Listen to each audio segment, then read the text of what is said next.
My agent was going through some offers, and then she said, and here's a weird one.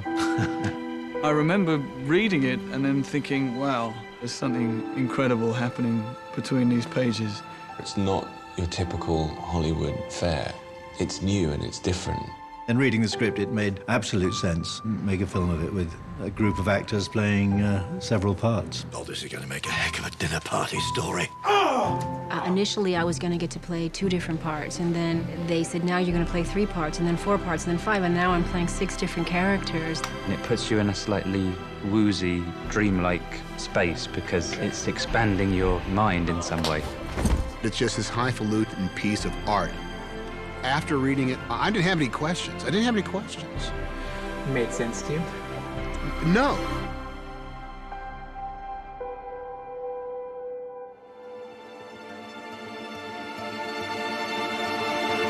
We live in this age where everyone tries to separate thrilling and exciting and romantic from ideas. It's like some kind of violation that if you're making it exciting, then the ideas are somehow not worthy of being considered. As we say in Germany, we have the separation in I and U, which basically means serious or entertaining, never both. I remember looking at my co-directors and saying, I can't believe we're actually going to make this movie. I mean, you don't get to make experimental, big-budget movies. Welcome to Neo Soul. So much of the movie, thematically and in the book, is about this transcending of boundaries. And we thought that it would be neat to try to transcend time and space and storytelling and genre. There's a thriller. An escape movie. You know, dystopian future. Film noir. Period films. Science fiction. Comedy, really. You've already eaten your pudding! It's 6 stories set in vastly different periods. On one page, you'd go from 1851 to 1974 to, you know, a bit of the Road Warrior. These lunatics who made The Matrix are making this enormous film, and they're offering you 6 evil cameos. So I took a look at it. I genuinely would have played a donkey in this movie because I was so excited about what they were just trying to achieve. It's a hugely brave task to take it on. Action! It's exciting in every way, and it hasn't been done before. It's not just another film. It's really quite challenging. Challenging is a modest estimate of it. Logistically, it's really difficult. It's like 6 books all intermingled in one story. If one crew shot it, you'd be doing it for 7 months.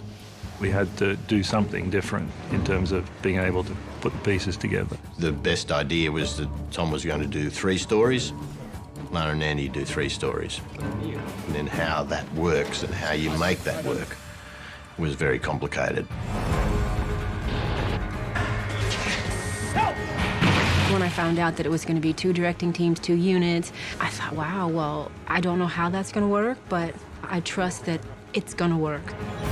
But if you change one of the unit schedules, then suddenly that affects the other unit because, oh, well, we've got to change our schedule, so now suddenly we need Jim Broadbent this day, and the other unit was planning to use Jim Broadbent that day. It must be a logistical nightmare.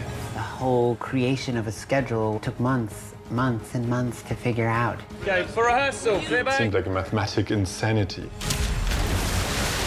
And then once we got going, just the physical challenges of 2 units, the fact that we were filming in sort of 4 different countries. Which means that actors are one day on this unit, and the next day on that unit, and the next day they're back on this unit. This morning I had my throat slit by Hugh Grant, and we all jumped ship, literally, onto the boat. It's a very tight, interlocking Rubik's Cube kind of schedule. There's so much going on in this film. You've got Duna playing Tilda.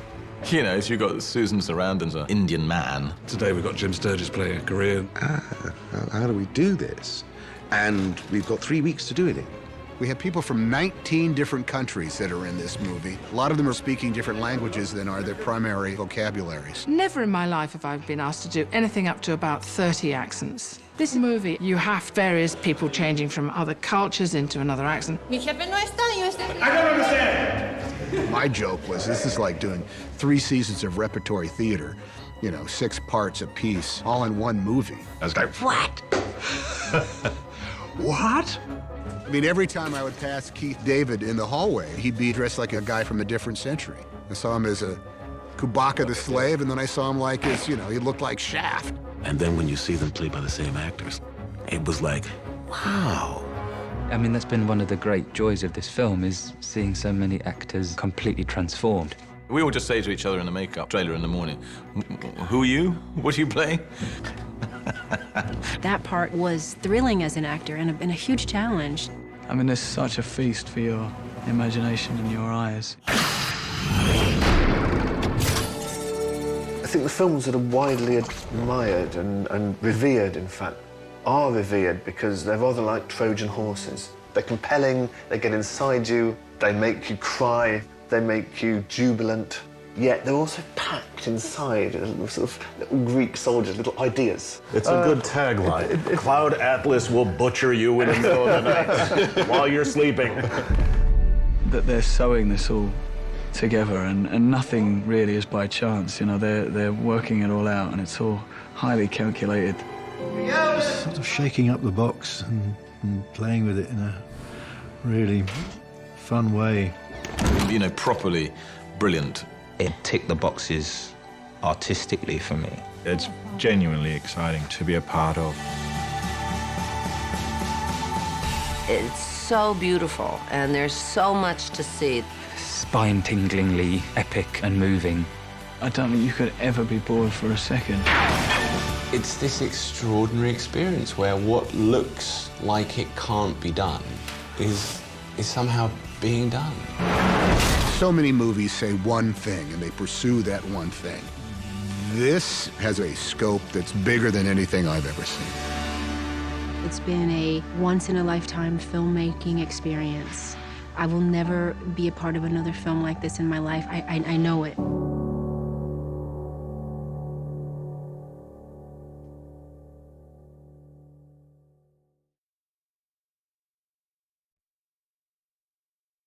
Our lives are not our own. There are 6 stories. Set in vastly different periods. Past and present. From 1851 to 1974 to a dystopian future, every one of them is connected somehow. As each story evolves, you start to see how they all link, and that's incredibly exciting. It's such a feast for your imagination. We birth our future.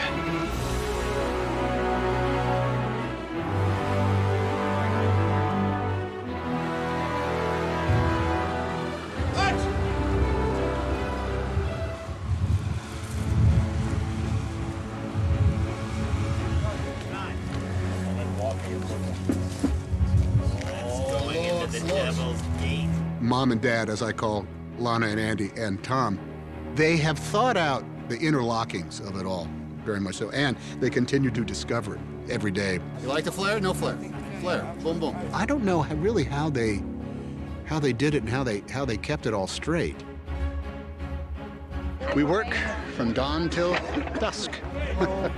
As soon as you broke out the plot elements and the character elements of every story, you saw how similar they were. What are you reading? Old letters. And how often you could use a setup in one story and then the payoff in another story. Discovering this was the real exciting moment. No? I mean, when we discovered that we might be able to tell several stories, create a narrative arc all the way through without any repetition and really make it work. That felt suddenly extremely exhilarating because it felt super abstract and still possibly coherent to watch. My dearest Sixsmith, I shot myself through the roof of my mouth this morning. There are so many moments where the cuts between the scenes are so meaningful and poignant. And what starts to happen is you get the sense that, in fact, it's not just several souls that are being reincarnated, but it feels like it's all just one. It's a very peculiar birthmark. My little comet. Cloud Atlas was structure-driven. Each of the 6 worlds is a different type of story vehicle. There's the journal of Ewing. Friday the 15th. And letters. By the time you read this, I will be on my way to Edinburgh. And the airport novel. Yeah. What would Dad do? And then the film. The last one, when all of this technology is gone after civilizations you're left with what we had in the first place. It's the campfire yarn. All voices tied up into one. The thematic connections became very evident, one to the next. I think each story is told with a nod towards its traditional genre. I might start to take this women's lib thing more seriously. Although they nod in those directions, they don't go too far, because then there would be a great crunching of gears when you cut between the stories. If a genre's there, then, of course, what exists can be subverted and tweaked with and played, and it gave me an instant fix to the problem. How can I make these parts different enough from one another? I thought I'll choose models. First section's Moby Dick.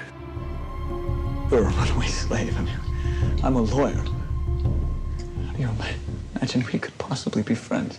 The voyage of Adam Ewing is actually his voyage becoming an abolitionist. Yeah. It's not just how he gets home to San Francisco. But we don't see that part Right. of the story, and the book is actually cut in half. Right. And Frobisher never has access to the full piece of art. Right. So he never learns. Yes, In he some never ways, learns it what the makes book is sense actually why about. He's the most broken Yeah. of all of the characters. A half-finished book is, after all, a half-finished love affair. 1930s, Gulp. Isherwood, Christopher Isherwood. My old university tutor, actually, recommended his memoir, Lions and Shadows.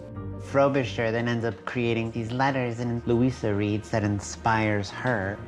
In fact, a report Sixsmith he has written forms the backbone of this particular story.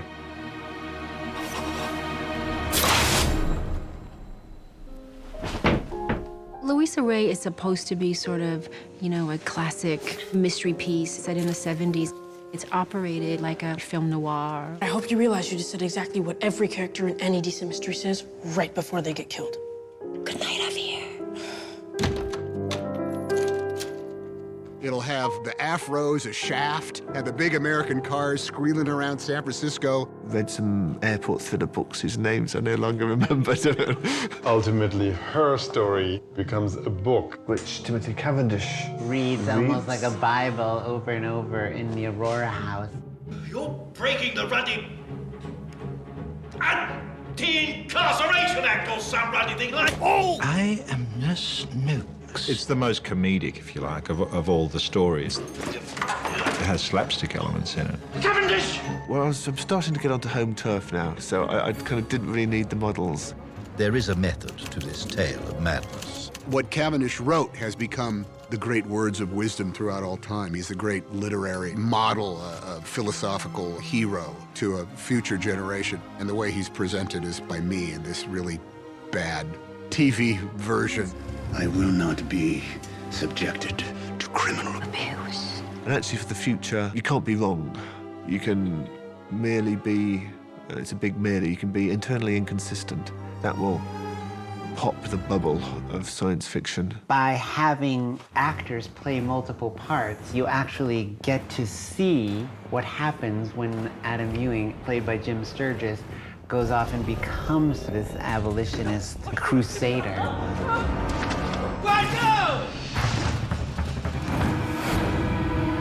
We must all fight, and if necessary, die. 200 years later, in Zachary's story, Sumi, she's a god. Let Sonny guide your heart. Our almost immediate next thing that we realized was this other character of Louisa and Mirren made perfect sense. It's through a connection with her that not only is his life changed forever, but so is the human race. What is this place? We're drawn to this concept where, what if Goose is also Zachary, and how does a villain become a hero? Dr. Goose, he's one of the guys whose evil deeds will resonate in the past and the future. When Zachary looks haunted and guilty, you feel that it's guilt from earlier lives. It's actually And of course. guilt from Goose's acts. Got it. Perfect.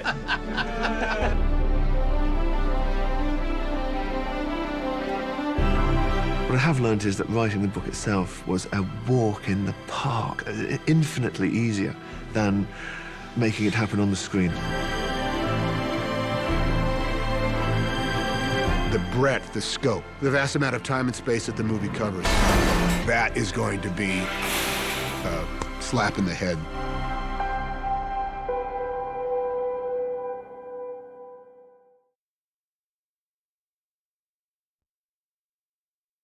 There are whole movements I wrote imagining us meeting again and again in different lives, in different ages. We have a sense of chronologic experience in the movie that is outside of logics. Just trying to understand why we keep making the same mistakes. You dissolve the idea of time, and our happy endings can be both past and future.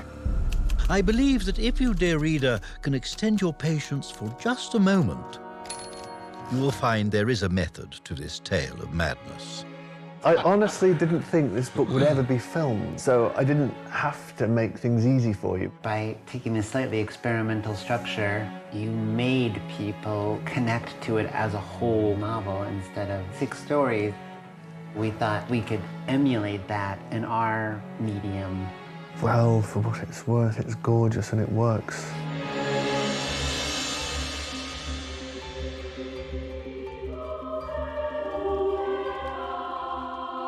The influence of film on novelists' imaginations is something that particularly interests me.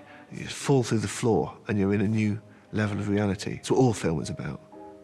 Just making another one, that little magic rectangle in a movie theatre or on your TV screen, and you're in the room, yet you've gone through into this other place at the same time. How does that work?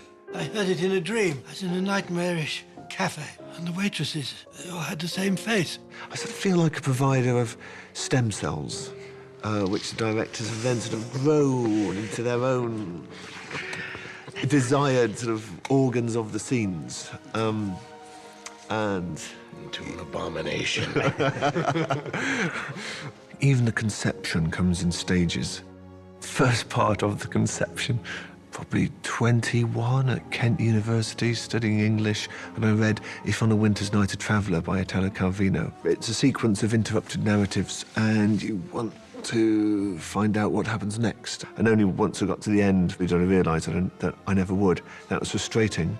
And I do remember thinking, well, what would it be like if you now put a mirror against these books and then played them out in reverse order? So this sort of slow forward, backwards process. That was Cloud Atlas. The origin story was set of V for Vendetta.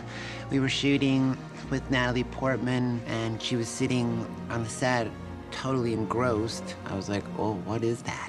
And she was like, oh my God, this book is amazing. I read it that weekend, and it blew my mind. Even when I was writing my first manuscript for Cloud Atlas, I was thinking, I can't write a novel, they're enormous. But what I can do is a page, what I can do is a scene. Sentences add up to paragraphs, paragraphs add up to scenes, scenes add up to sort of chunks, chunks add up to chapters, chapters add up to novels. Okay, that's how I write a novel. Tom and I were doing some publicity for perfume, which is the first time we worked together, and he was telling me and his girlfriend Marie about it very excitedly. I couldn't get enough of that book when I first read it. I was just so taken with each of the worlds and stylistically with how David Mitchell's managed to create with such joy and the sort of delight in storytelling. When I conceived Cloud Atlas, the biggest thing in my mind was, can I make the structure work? There are 6 apparently unrelated stories, but which are linked in various ways. And each story seems to have a different genre and set in a different time. Each one draws you onto the next. Anyone who's familiar with the book will know how those 6 stories are broken up. You have half a story and then half a story and half a story, and you work your way up through the 6 half stories, and then the latest story, you get the whole story, and then you work back down again. The structure was there first, which is unusual. Often it's the plot or the characters. How is this possible? When I read the book, I have to go back and forth, and try to figure out exactly what it is. It's a scale of ideas. It's love for human beings. It's boldness and it's audacity. It took me a couple times to read it to really wrap my head around it. And, but I loved it. I mean, it's like, what a journey. It was really exciting to read. As soon as you got to that point where the sentence ends and you realize that, oh, this is, I have to keep the whole picture of this book in my head. I had, in fact, read the book, and I remember thinking at the time, I wonder if they'll try and make a movie out of it. It doesn't really seem possible. And what if no one believes? Someone already does. Everyone who reads the book says, this can't be a movie. It's impossible. It's impossible. The relative complexity and the structure of the novel and how you sort of take that down to a single narrative. We knew that for us, the book couldn't be literally translated into a film. You couldn't shoot these discrete stories and then make these exact cuts to a film audience because the medium is so different. The question was, could the book even be turned into a script? We all spend, whatever, 8 or 9 hours a day just sitting, looking at the novel and creating a blueprint of what it could be. You would have each of the stories lined out and they would stretch, some of them would stretch further than the others. And so we were like, oh my God, look, these are happening, these two moments are happening almost precisely in the same plot if you were to just put them, sandwich them on top of each other. They are the same story in a lot of ways. It's about, each of the stories about, power dynamics and exploitation, and the weaker meet and the strong do eat, and they follow similar arcs. There were 5 or 6 drafts of the script that sort of varied in length, they varied in sort of approach, but they would always move forward. You dissect and then you separate and then you create little islands, lots of islands, more and more. And then you start to decide, usually if a novel as rich as David's, you know you will have to make choices towards things you really, really care for. What these guys seem to have done is, of course they have to take away from the book. I mean, it's a huge book and it's such an ambitious film project to kind of cram this into a, cinematic time frame. What is an ocean but a multitude of drops?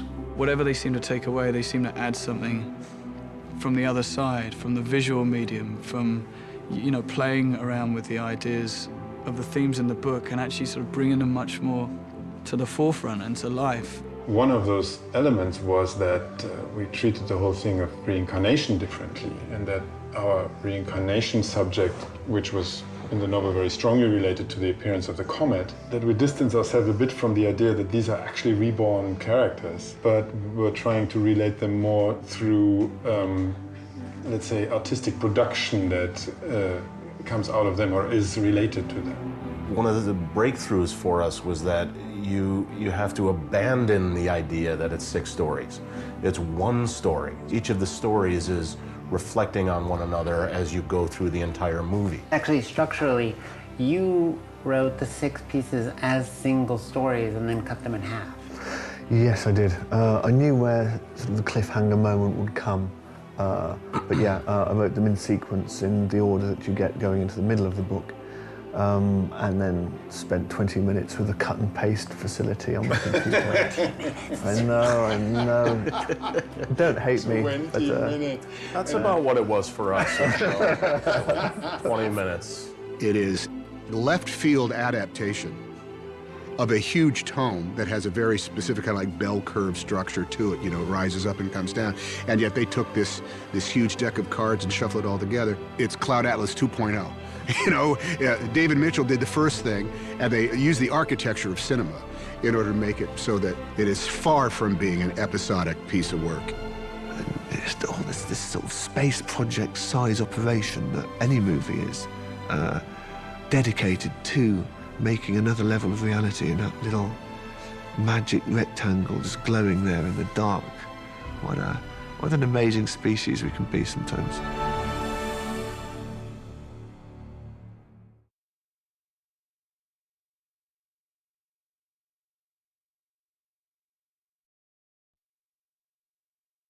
I can't explain it, but I knew when I opened that door. A powerful déjà vu ran through my bones. We all play 6 roles. Sometimes I'm the hotel manager. That's one of my roles. But key scene. It's a type of fun that you don't get to have in movies. Selfishly, it's ridiculous amounts of fun. professionally, it's a ridiculous amount of work. The idea of making a movie where one person got to play 4, 5, sometimes 6 different characters really excited me. How does it feel? You really get excited when you sit behind a character and you watch the range and the different subtle little things an actor can do to change the meaning of a performance so profoundly. There's just so much going on in this film. You've got actors playing different characters. Some in prosthetics, some men are playing women, some women are playing different nationality, or men are playing different nationality. It's all completely crazy. It seems almost completely impossible. I really hope that everybody is prepared for the challenge. When I got the call saying there are 2 more characters they want you to play, I just couldn't imagine in my wildest dream what other 2 women could I possibly play. And then I found out, no, one is a man. And then one is a Jewish German woman. And I thought, wow, I never would have thought those would have been characters offered to me. So I just got more and more excited as the days went on. Cut. It was fascinating to see the transformation and to see the actors actually, you know, take the journey to really be somebody different. The fact that someone is offering me the part of a 23rd century cannibal chief, for that reason alone, I'm doing this job. There was very little throat slitting in Sense and Sensibility, I remember. I always felt there should have been more. It's very nice not to have to be the nice guy. Evil's always more fun. He says hello.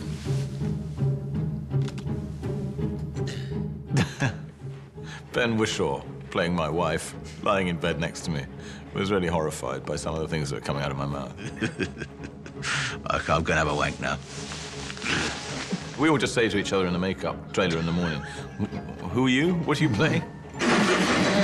It's been amazing to show up day after day and see the other cast members in the makeup trailer, and sometimes having conversations with people and then realizing, like, 2 minutes in, oh my God, Hugh Grant, I had no idea that was you. Or, oh my God, Duna, you're a Mexican lady today. I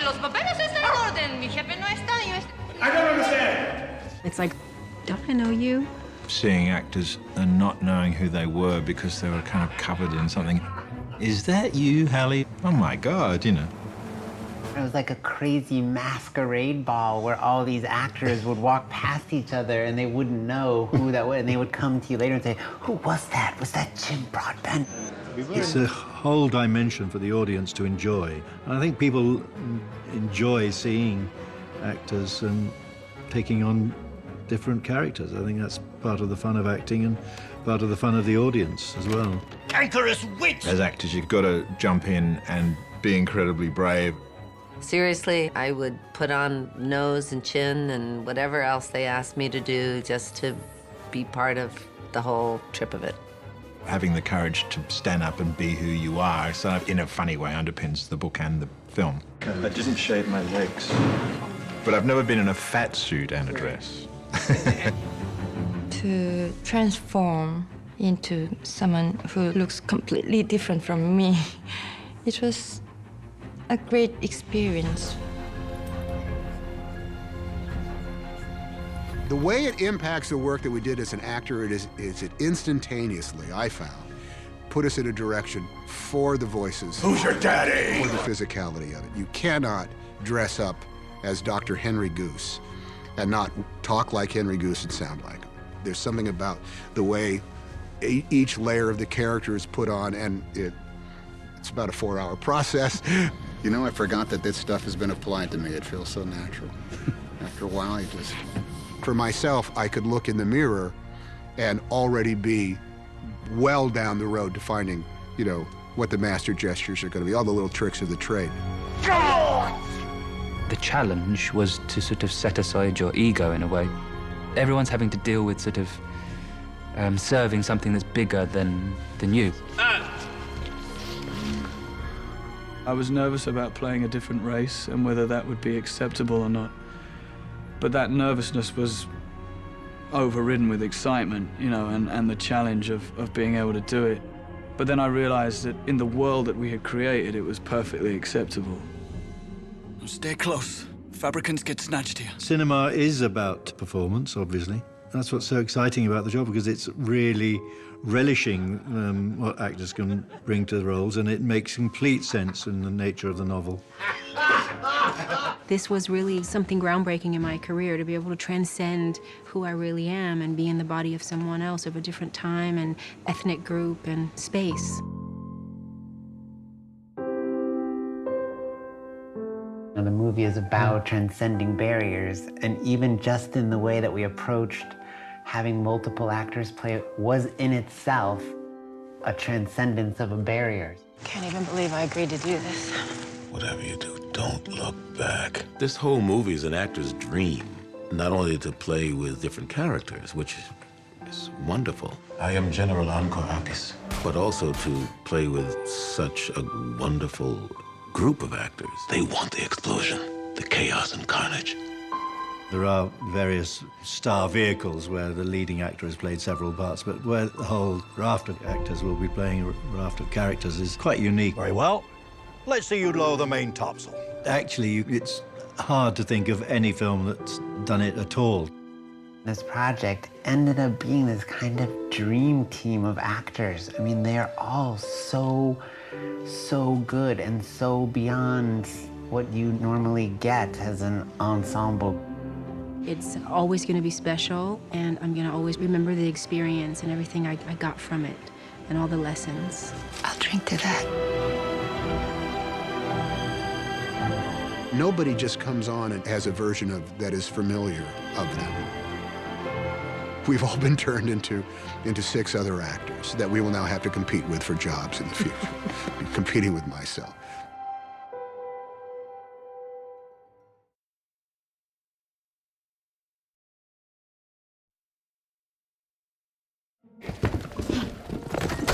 It's almost as though the rules of cinema and the style of our directors are going to be the physical thing that unifies what the entire story is. Camera right. There you go. In this book, the Cavendish line, that was the key for me when I read it. While my extensive experience as an editor has led me to a disdain for flashbacks and flash forwards. I was like, that's it.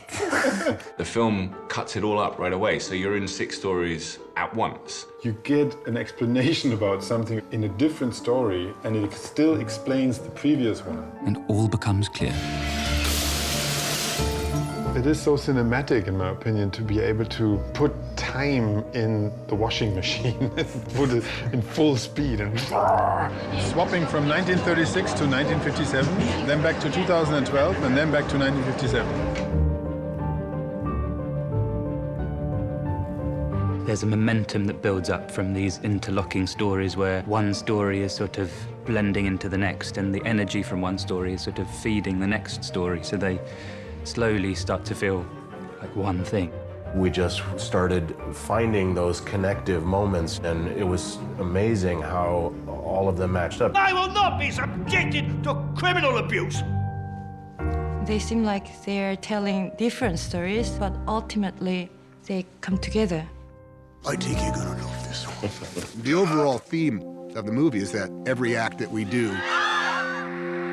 every piece of cruelty, every moment of love affects the past and the future. It's an examination of the human condition in a very artistic setting. Gorgeously, it's actually the relationships between the characters. They get reincarnated. It's not just the people, it's the relationships between them and the nature of those. The birthmark, which is such a potent sign, a reappearing thing that you start looking for. These are actually reborn characters. Each one of those characters, the soul evolved in order to have the strength to be the character that I ended up being. I start off as old native woman. She was the least evolved. And then I move on to Jocasta, who's a bit more evolved, but yet she's living as a ghost of a person. She's sort of a shell of a person. And then I go on into the next life to be Louisa Ray, who's struggling very hard to find her voice and find her strength and live up to her father, which she does. And then I go on to play a woman, Marinum, who ultimately is part of saving the world as they know it. You fall, I catch you. And without going through each one of those lifetimes, Marinum would never be able to be. So that's how I've seen my journey. You fall, I'll catch you. Tom's characters do really not succeed. I mean, either they get beaten up or he really fails in trying to change. The greed is not completely vanished out of Yeah, his soul. There's right. still some dark shadows.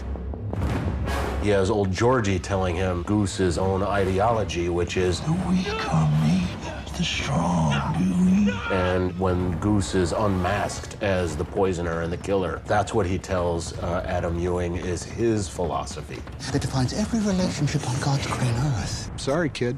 The weak are meat and the strong do eat. There's the strange habit for the top dog to find someone to enslave. Two is involved in the slave trade.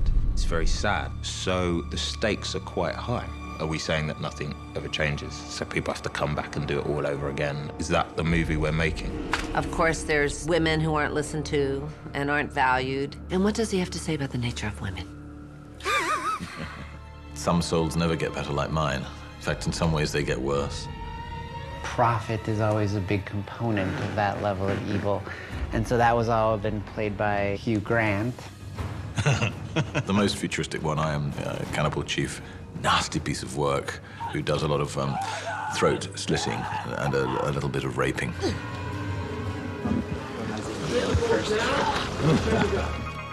We were able to, continue his evolution, devolution, whatever illusion.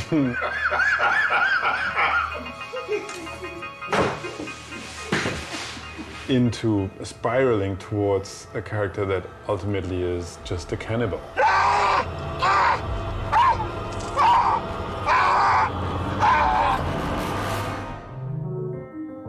We've tried to relate the idea of eternal recurrence beyond only the idea of characters or of souls. It was all connected to this idea that started happening when we were integrating all of the stories and we were using multiple actors. I called about an old recording written by a man named Robert Frobisher.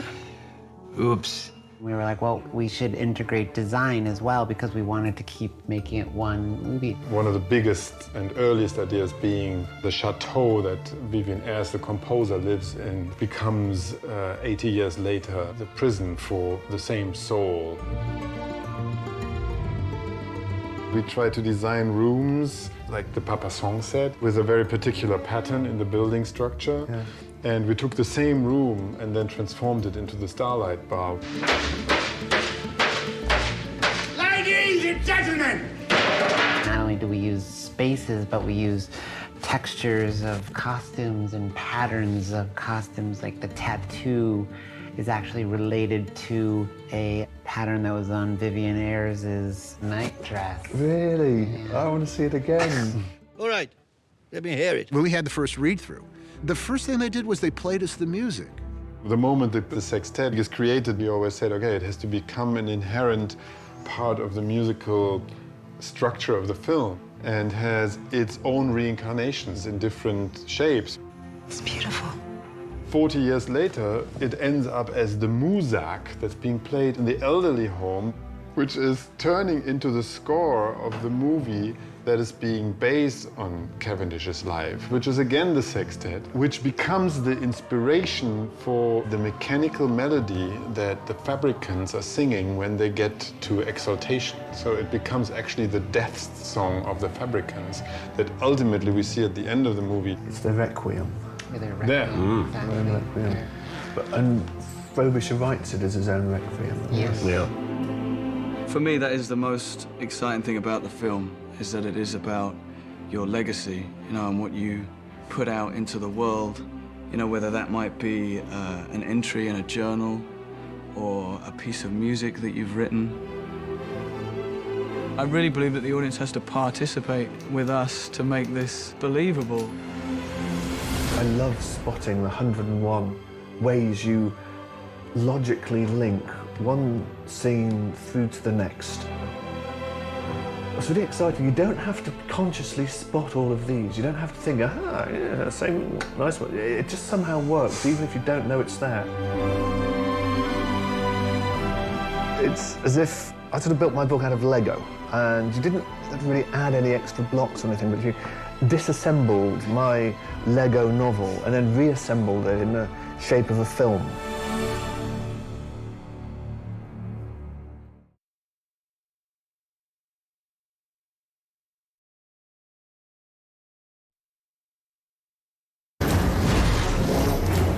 Cloud Atlas is not just a redo or a rewrite of the original source material, but actually a science fiction-y kind of construction of David Mitchell's original story. To do a special effects film, never done that.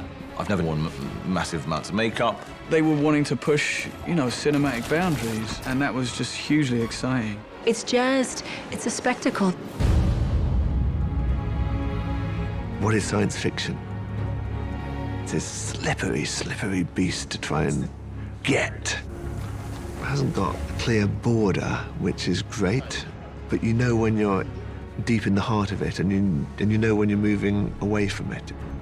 Nonetheless, if a genre's there, then, of course, what exists can be subverted and tweaked with and played and paid homage to.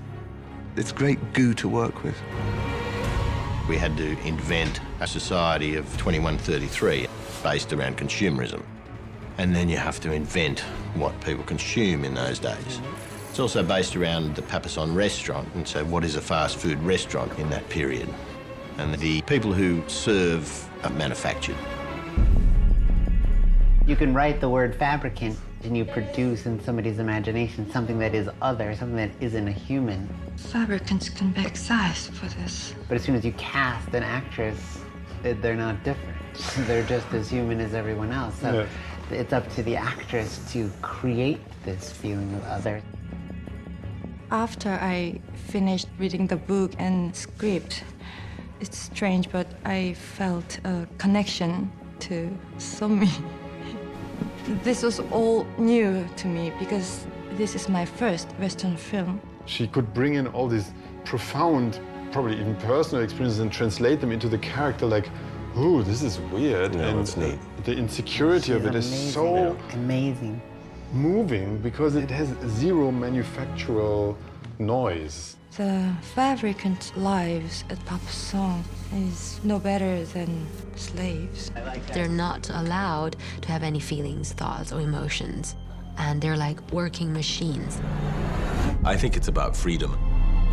Through 6 different time periods, there's an awful lot of abuse of slaves going on in this film. This idea that if you kill a fabricant, it's like just kind of changing your car. You get another model. If the enforcers and the DNA sniffers find out about your connection to UNA 939, you will be excised. Chang is the first science officer for the Union Rebellion. Not lieutenant or not like lieutenant colonel of the Union, the first science officer. Jim Sturgis had to be the kind of kind soul that just invites predators in. And then he had to be strong enough to be an action star. Yeah, but we didn't want an atypical action star for that role. We wanted somebody who was the first science officer of the Union Rebellion. Whereas Adam sort of has a much more unsure and unstable approach to what he's doing, Chang has a very military sort of precision. Chang makes Somi become strong and stand up to the world with dignity. The idea that a construct could possibly challenge authority has to be stamped on. May I say you speak consumer surprisingly well. Unanimity 대부분들이 한 가지 하나밖에. One way I tried to generate a temporal distance between the 6 worlds was to change English. Right, Mr. Ewing, continue. I will not let you down. Now, this used to play viddies, but the chip is corrupted. And in the Somni story, it suddenly seemed natural to create this English-sounding grammar for unanimity. So the forces of consumerism have this American-based dialogue. What is the first catechism? Honor thy consumer. And because we were so far in the future, because there was this kind of consumer sort of speak, it was a very delicate, very finely painted sort of accent.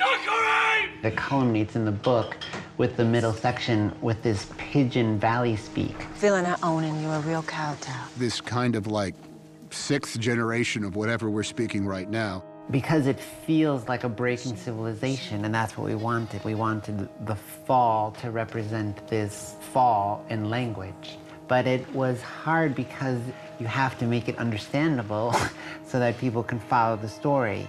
You burn about the true truth and never tell them the whole truth.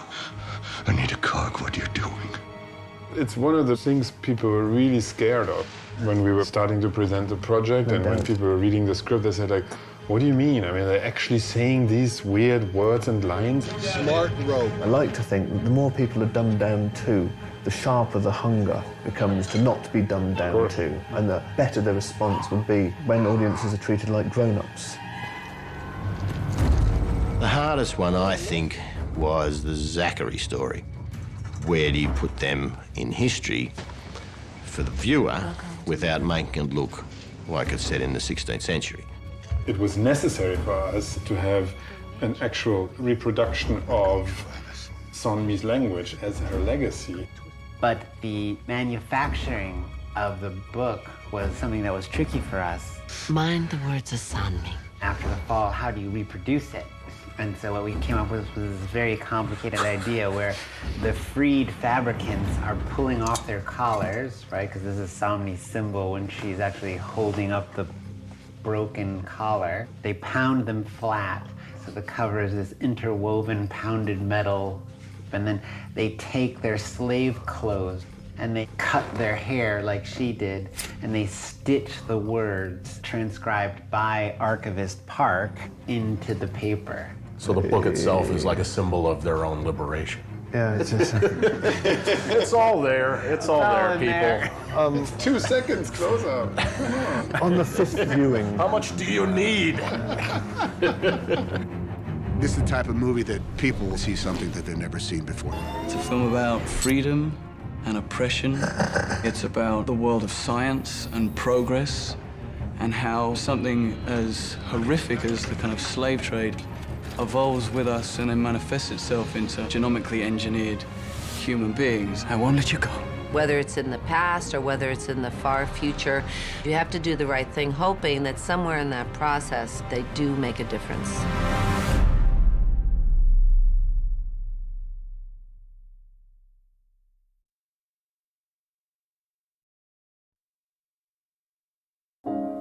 I had been here before. Another lifetime ago. The love of my life? What had happened to her? To a soul-bound love? I mean, it's such a great love story that is told in these incredible moments. So you kind of see the young love version with Chang and Sonmi and Tilda and Ewing, and then you see the middle-aged love story with Tom and Holly, and then there's the more mature love story with Cavendish and Ursula. We really try to relate to the idea of eternal recurrence. Every story progresses towards a certain climactic moment. Somehow it feels like throughout those ages, choices that have to be made by characters basically fulfills what another character has started hundreds of years earlier. You ever think the universe was against you? There had to be a meta-narrative to the whole story that we could say, okay, well, let's start off with a character who is a pure predator, and then over the course of the story, encounters someone who they fall in love with, and then they sort of change, and then they become the Comet character who can actually change the world and potentially make the world a better place. When I first read it, knew that I was going to be playing Isaac Sachs and was going to have this scene with Hallie as Louisa Ray. I can't explain it, but I knew when I opened that door... that he knew he was going to meet somehow the woman who's going to change his life. Uncle Zach! One of the other great truths about the world sometimes. Not just love at first sight, but love at first cosmic connection. And he describes it in this epiphany where he suddenly realizes, oh my God, I just met somebody, and I think my life has changed just by meeting this girl. And in the montage, we have this great moment where he says, yesterday my life was headed in one direction, and you see Goose snipping off these blue buttons. And then the next line, today my life is headed in another direction, and you see Isaac Sachs has placed the Swaneke report in Louisa's thing, so he's sort of changed the direction of his life towards sort of good guys. What's your name, darling?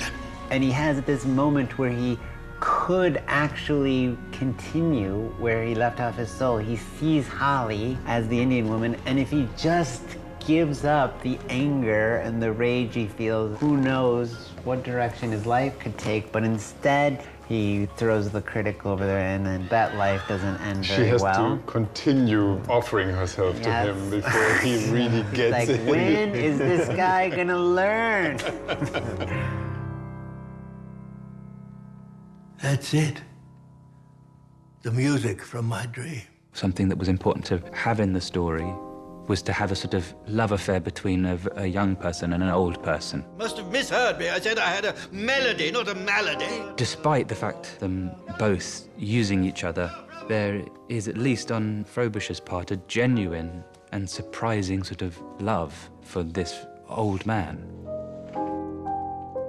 You know, against that backdrop, you also have his real lover rushing to try and save him from what is ultimately, you know, a doomed life. A lot of people lose the love of their lives and then find the loves of their lives. And Cavendish, finds the love of his life. There she was, Ursula. I'm always very game for love stories, and this has many love stories in it. I was happy to sit on his lap and bring him the end of his search. I love that Frobisher, Ben Whishaw, sleeps with Jim Broadbent, Ayres' wife, and then Frobisher comes back as the wife that Cavendish, Jim Broadbent, sleeps with. Did you follow that? When he's lovemaking with Ayres' wife, is not making love to her, but actually lovemaking with her husband in his mind. Because Well, she is too. They're both projecting on this other guy, so they're using each other as a surrogate. And also, interestingly, those two characters play comets in both of their respective chronological time periods. So Ben Whishaw as Frobisher is a comet, and Ayres is rubbing up against him. He wants his comet mojo, and that sort of story ends tragically. And then Georgette comes back, and Cavendish is the comet, rubbing. and he's trying to get that mojo back as Georgette. There's no reason to hide. I know you are. To play Sonmi 451 in this film, you need someone who's really, really special, and it's such a special part. And they found it 100% in Duna. Do you like them? You look lovely. Chang is the only pureblood who is kind to Sonmi. He protects her and loves her. Only Chang exists for Sonmi. Which just makes it all the more heartbreaking. You know, he cares so much about this fabricant worker and these fabricants in general and this atrocity that's sort of happening in the time that he's living in. And very quickly falls in love with the young fabricant girl that he's trying to save, you know. At a certain point, we realize that Sonmi is going to die, and that she has to even witness how the love of her life dies, which is one of the heartbreaking performances, at least for me. When I see Duna look at Jim dying, and yet to have the opportunity in a movie to then cut to the same actors meeting again, because Adam Ewing, played by Jim Sturgis, who just died as Chang, returns home to San Francisco to meet his wife after this endless voyage, opens the door, and we realize the woman who's playing his wife is Duna Bay, who's just lost him. It's like, you know, bring a happy ending twist to a story that seemingly seemed already concluded in sadness.